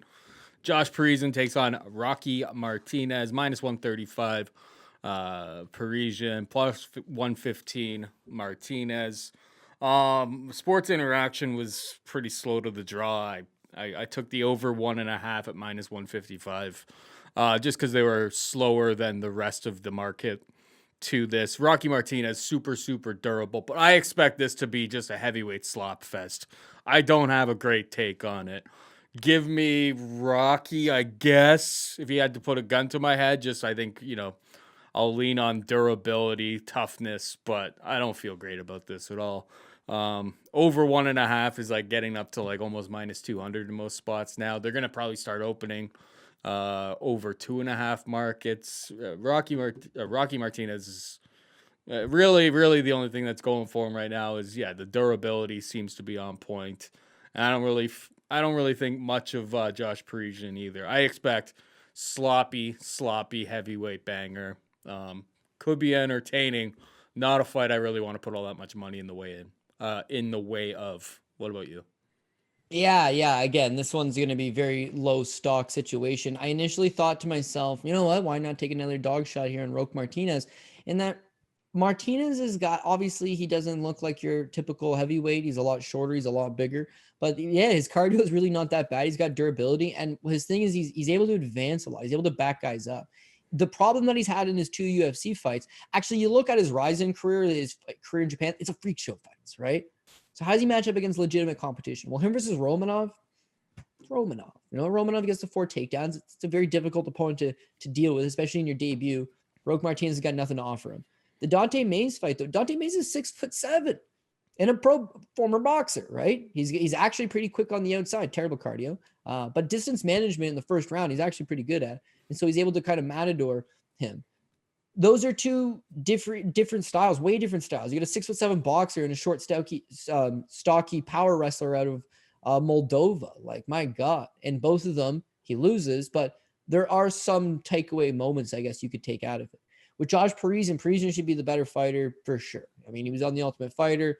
He gave an okay account of himself, I guess. He was on Dana White's Contender Series twice. He got those wins. He's fought for LFA. He's fought in a much better level of competition. He's only 31 for heavyweight, still young. He's also a big boy, right? 6'4", 79-inch reach. So just like Martinez deals in all of his fights, he's going to be the smaller guy. The one issue that I was having with Josh Parisian,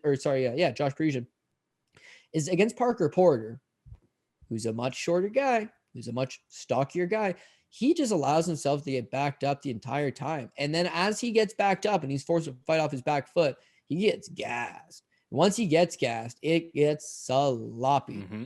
But that being said, again, when you rewatch the fight, there's a lot going on. When you look back at the numbers, Parisian lands 114 significant strikes in that spot, does give up 2 takedowns, but Porter puts on a good performance, 126 plus the takedowns. Roque Martinez is just like him versus Dante Mays. He never really gets going into the 3rd round. And then the 3rd round, it's his best round. And he lands 20 significant strikes. The round before, same thing, 20 significant strikes. He's a little bit slower. He's a little bit less volume, but he is durable. We'll give him that. Against Parisian could outland him 2-3-1. And if he stays on the outside with that reach and his mobility, he could just matador him at least for 2 of those 3 rounds, just like Parker Porter did. Or sorry, not Parker Porter, but just like Dante Mays did, matador him for a little bit. Easier for Mays because he's 6'7". I get that. But Parisian 6'4" with a 79-inch reach, like, he could use a similar game plan. At 31, I feel like they're going to put, the game together for him. But regardless of whether side, I'm not going to go with this random dog attempt. I will take Parisian, but I go Parisian. I want a better number than 130, so I take Parisian by decision. I really don't think he's putting away Roque Martinez. And again, probably the smarter move is what you did, right? You take the over, the minus 155. Yeah, it's pretty much gone at most books now, though. You have to pay close to minus 200 now. But that was on the over 1.5, correct? Yeah. The over 2.5 is plus 100. It's even money. But not all books have that yet because they tried to open it up at the 1.5. They're like, oh, heavyweight fight. Just like, yeah, but Rocky Martinez, like, he's built for taking a beating, basically. He's built for taking a beating. Your boy Parisian by decision plus 333 is the best that I see out there. Somebody jumped on the plus 350. So people are on the same track as you.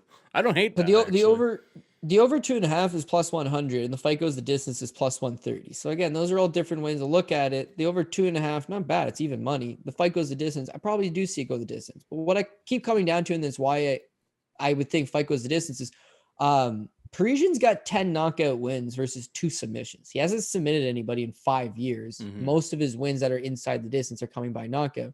Whereas Roque Martinez has been knocked out twice in his career, albeit it was a doctor stoppage against Mirko Cro Cop 3 years ago, and he got TKO'd in a fight 10 years ago on his native MMA scene in Guam. So it's like, yeah, durability hasn't really been an issue for him, and Parisian seems to just rely a lot on that striking ability. So if the submission's off the table for either guy, this is banking rounds. And yeah, I mean, if they're going to give me plus money on a fight goes the distance, they give you a lot of plus monies on fight goes the distance. You know, they're greasy, they're tight, but the fight usually goes the distance. I look at last week's card, right? Last week's card, you get a ton of fight goes the distance. But Paul, you and I spoke about this. We did the preview show, right? These were the fights that were inside the distance, right? We had them snuffed out miles away. Not the Moreno-Figueiredo fight, okay? I thought that was going to go to the decision. The Paul Craig versus Hill fight, we knew regardless of who won. I was all over the under.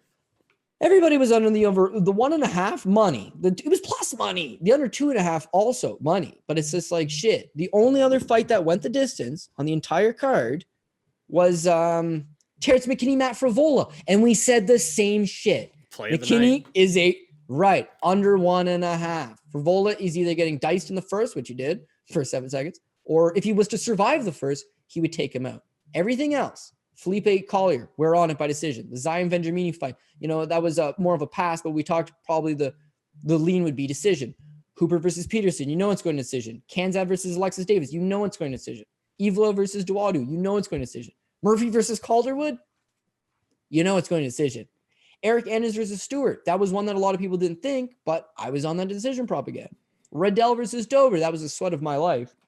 But we got the decision prop. The main event, Vittori Durable, you get the decision prop. This is high-level MMA, man. You can snuff out these guys that are getting knocked out. Either they fight with a hectic style or you're fighting with a chinny opponent. But for the most part, I mean, these guys are going to just nullify each other and you're going to hit decision props. And then when you get plus money decision props, which a lot of those actually weren't, yeah. I mean, I'm in for it. Heavyweights, there's a perception that it's just like huge power and only takes one. And yeah, it only takes one. It only takes one in every single weight class. It only takes one.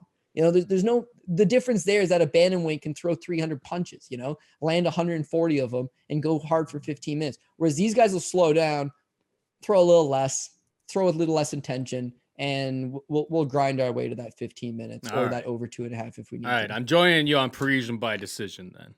Plus 333. God have mercy on my soul. Yeah. Because yeah, he's probably going to land a lot more volume in this spot. It's just, and Rocky Martinez is durable. I just hope that he isn't so exhausted that like Rocky Martinez somehow finds a finish. That would be the scenes if that happens. Anyway, all right, we got Joaquin Silva taking on Rick Glenn, minus 135 Silva, plus 115 Glenn. Who you got? I think I'm going to go with Joaquim Silva. I do like me some Rick Glenn. I think what this is going to come down to is both guys are coming off a pretty sizable layoff. When you look at Joaquim Silva, he hasn't fought since August 2019, so coming up on 2 full years when he lost to Nasrat Hakras by knockout. But Rick Glenn, you know, like 2 years would be generous towards him. He hasn't fought since his fight with Kevin Aguilar, you know, was 3 years ago. So that in itself is like, what are we getting out of Rick Glenn? Like, I don't know. You can't probably have the most trust in it. But what I keep coming down to is Rick Glenn was a tall guy for the 145-pound weight class, guy that had good volume. He's hittable, but he had good durability, stayed in your face, had some good grappling. Wrestling left something to be desired. But, I mean, his submission game is pretty solid. Guy that fought World Series of Fighting, beat Georgie Karahanian once upon a time, had good experience. But at 145 pounds, that's where he was effective. That's where his frame worked for him. You know, the guys that he's beaten, Felipe Nover, no longer with the promotion, Gavin Tucker, solid victory, and he almost killed Gavin Tucker, so it was a very, very great showing from him. And then Dennis Bermudez, who's also retired, no longer with the promotion. The Bermudez fight and the Felipe Nover fight are both split decision victories. So again, not a guy that's running away with it, just a guy that will outpoint you, has skills everywhere, and is super durable. The losses to Miles Jury, no longer with the promotion, and to Kevin Aguilar, going to be released from the promotion very shortly, is not inspiring. And all of that, again, comes at 145 pounds. So now that he's coming back to the UFC, he's a plumber now. He has a full-time job. He's pretty adamant that like, I've gone on, I had a career. UFC wasn't really paying me money. Remember back when he first signed the UFC, he worked at a Costco and then maintained his job at a Costco while he fought in the UFC. Stops fighting in the UFC, gets a trades job, badass, good money, stable, gets a family, and then probably wakes up one day and is just like, shit, I miss the thrill of the adrenaline. Can't really make 45 anymore. Doesn't want to make 45 anymore. Who knows? He's bigger man naturally. He's aged. He's coming up to 55. And I think that's where he's going to encounter the problem. Layoff, sure. But I think it's the weight class, because with Joaquim Silva, I mean, like he's a bruiser at 155 pounds. He's a guy that stands his ground pretty good. It's difficult to back him up. And he just slings these absolute bombs from the hip side. They land in the body, they land in the head. He's got a lot of power. I'm going to give him a pass in that his losses are to your boy, Vince Pichel. You were all over that one. And Nasrat Hakparas, my boy. Hakparas is a high-level guy, has good power.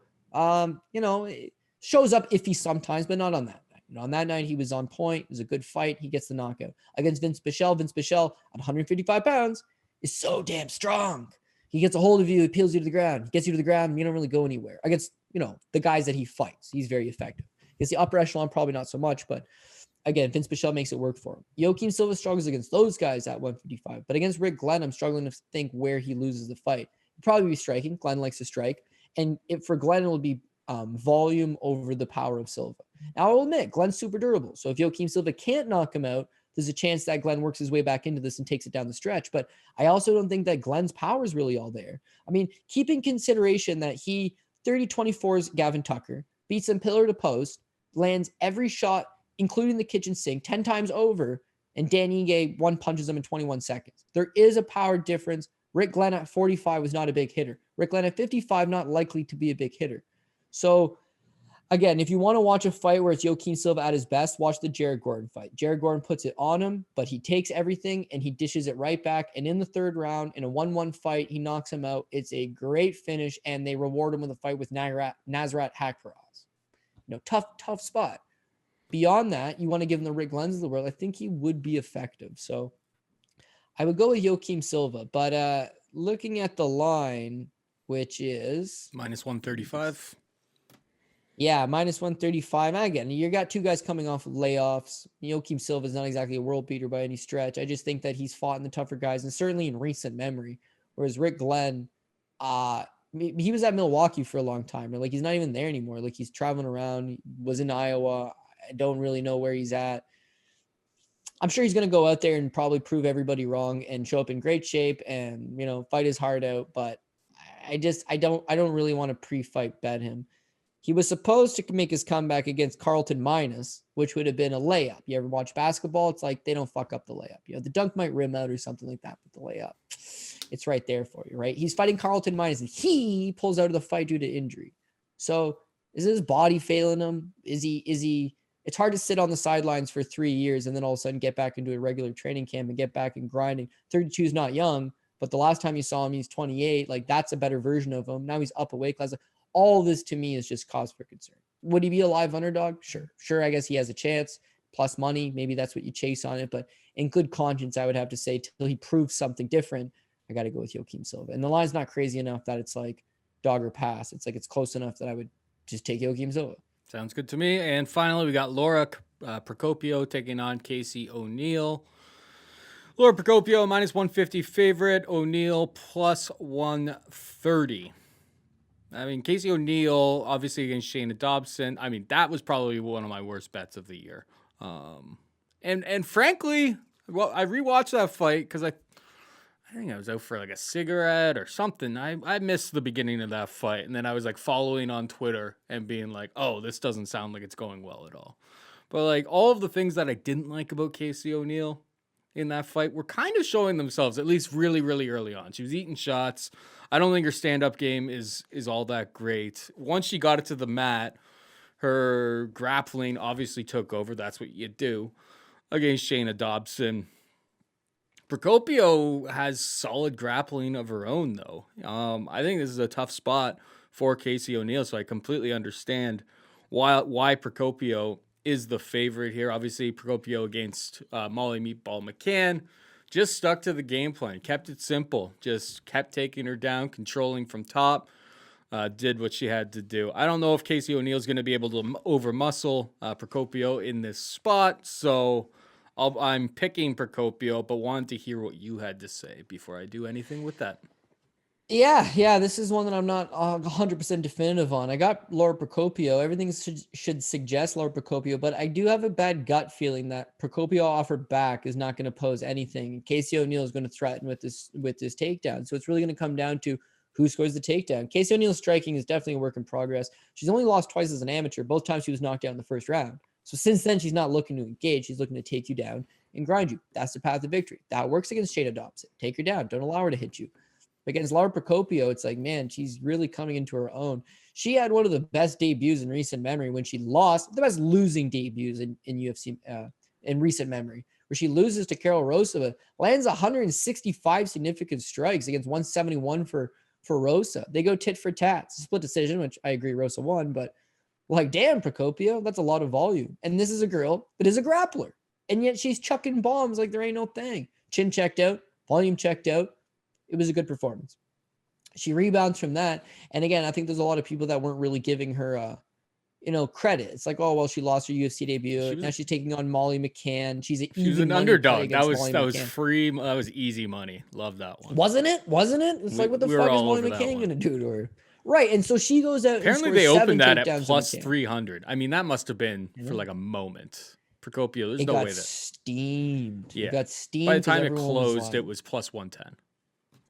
Yeah, so there you go. But again, Procopio is the play. She scores 7 takedowns. She looks strong. She looks like, again, this is a fighter that's she's at a Nova União. It's like, she's strong, man. She's going to be a difficult problem for a lot of people. So in this fight with Casey O'Neill, I don't think Casey O'Neill is going to stand up to her. And I think that durability definitely goes by the way of Procopio as well. The one thing that I would say is that if O'Neill ends up on top, gets the takedowns, smothers up against the cage, can get her to the ground, she's got an excellent BJJ game, man. So she's going to have a lot of success if she could get the fight on the ground. That's going to be the $1 million question. So as of right now, I got Procopio. I could lean towards a pass ever so slightly, but this is a fight that I'm actually very interested in just digging in a second time and a third time and really trying to get every lean I can, really see the weigh in and see, does O'Neill got the size to get these takedowns and hold her to the ground? But this could be a third and final live underdog selection that I could see myself pulling the trigger on. But as of right now, it's like, I like Procopio. Why would I look to fade a girl that I'm actually high up on? Got the striking, got the output, got the ground game. Like, she's going to give a lot of people a lot of problems. And this young girl who's undefeated and has 6 pro fights, like, you know what happens to only one path to winning this fight. Like, that's Casey O'Neill's got to get top control. She's got to control from there. It's just like, I haven't seen much from her, the rest of her game, to lead me to believe that she can win, a stand-up affair between the two of these. And you know who had the exact same path to victory with a very similar skill set and is only 2 years younger than Casey O'Neill is Chase Hooper. And you see how it works for him. It doesn't. You need the other skills. And what kind of 6-0 23-year-old is just going to run through the ranks? Like, they are going to be humbled. They are going to run into a stiff test. And Procopio looks like she's going to be that stiff test. But again, I'm not completely willing to write off O'Neill right now. But on the PRP that I'm going to give you at the end of the show, it's going to be Procopio. Why don't you give him the PRP right now, pal? Hit him at the PRP. Okay, yeah. So we've got Dan Igue's an even money pick. We're going to go Spivak. We're going to go Marlon Vera. We're going to go Suo Choi. We're going to go Bruno Silva. Although, again, I'm tempted on the now underdog status of Wellington Turman, but regardless, I think Bruno catches him. I guess I go Diego Lima. I'm going to go Lexa Camur. I'm going to go Kanako Murata is officially dog number 1. Matthew Semelsberger will be dog number 2. I'll go Josh Parisian. I got Joaquim Silva, and I'll go Laura Procopio. So on a 12-fight card, only 2 underdogs. I don't like that. This also looks like a pretty tough competitive outing for a lot of these guys and girls. So I could see probably more than 2 underdogs coming through. The main key will be to limit who we got exposure to. Hopefully the people at the top of the ticket are the ones that we got the utmost confidence in. And, if we've got a favorite like a Diego Lima or I don't know. I know I love parlays. Everybody likes when I tweet out the parlays, and we love when we hit parlays because they pay so well. But yeah, this is a card that I'm probably more interested in attacking on a prop standpoint. So maybe release some props this week as well. But yeah, fuck it. We're gonna roll with it. We're gonna roll with it and hopefully hit a few bangers. And yeah, man, looking forward to it. So officially only 2 underdogs as of this writing, but I suppose a few of those could change. Paul's underdog selections, which I definitely do not agree with. Maybe Davey Grant, but he liked Julian Erosa. That one looks good. And he also, you're telling people what my bets are? I'm looking at a sheet with my bets on it. Oh, okay. Yeah, I was going to say, I think we're getting better plus money on some of these fight goes the distance props or certain fighter by decision than we are on these money lines. But yeah, regardless, I stayed away from Davy Grant. But just us talking here, I added 3 bets. So I don't know how good that is. But I have Brown and Lima under 2.5 rounds plus 120. It's not necessarily a big bet, pretty small. Verna by sub plus 275. I sprinkled just a YOLO sprinkle of Erosa by KO plus 700. Erosa Choi under 2.5 plus 120. And then when we were talking, I added Bruno by KO plus 200 because if Andrew Sanchez can do it, so can you, Bruno. Get after it, bro. Pretend he's Alexander Shlemenko. Bomb squad. Let's go. Parisian by decision plus 333. And Dynamite Dan Ige minus 110. That's all. That's it. Any final thoughts there, Cody? No, that's about it. On upwards and onwards, I know there's a PFL, so it's tomorrow, so I got to get my shit together and jump on it. The one thing with PFL is I like to wait till the weigh-ins so that you actually know what's on the card. Because you don't know what's on the card until they weigh in, dude. But the thing is that, like, you know, Rory moves from minus 650 to minus 1200, you know, like fading a guy like Curtis Millender could be had at minus 600. Now it's minus 1400. The other dead giveaway fade appeared to be, well, I mean, again, you're going to fade Tom Lawler, but the other guys are minus 400 now. Jason Ponnet, you're not betting Jason Ponnet. You're going to go with Yoa Zeffirino. But again, it's like all this shit just gets steamed. Some of these, so now we're going to parlay them together. And now we run into the problem of who's going to shit in the apple pie. Yeah, but, you're not PFL getting much off of that either is the problem. Like when these lines start getting steamed, it's like all you need is one of those massive underdogs to hit and it saves your night. I don't know. Yeah, listen, it gets real greasy real fast. If you take Rory, who's a lock, if you take Emiliano Sordi, who's a lock, if you take Zeffirino, should be a lock, Magomed Karamov, who's a lock, and you throw on Jordan Young, who I would believe to a lock. You got 5 guys to pay plus 149. You gross, disgusting. 5 guys. That's right. That's just one of these guys. One of these guys is gonna slip on a banana peel. One of these guys hurts his knee. One of these guys gets himself DQ'd because he doesn't even realize it's a grounded opponent. Something always goes, you know, south. John Mahal Hill followed Paul Craig to the ground. Paul. He got out the first time. He re-engaged. He stepped to half, and that same overhook got him again. Yeah. What were you thinking? I don't know. But that would mean that those 5 guys win 60% of the time. All 5 of them. All 5 of them. There's no value in that.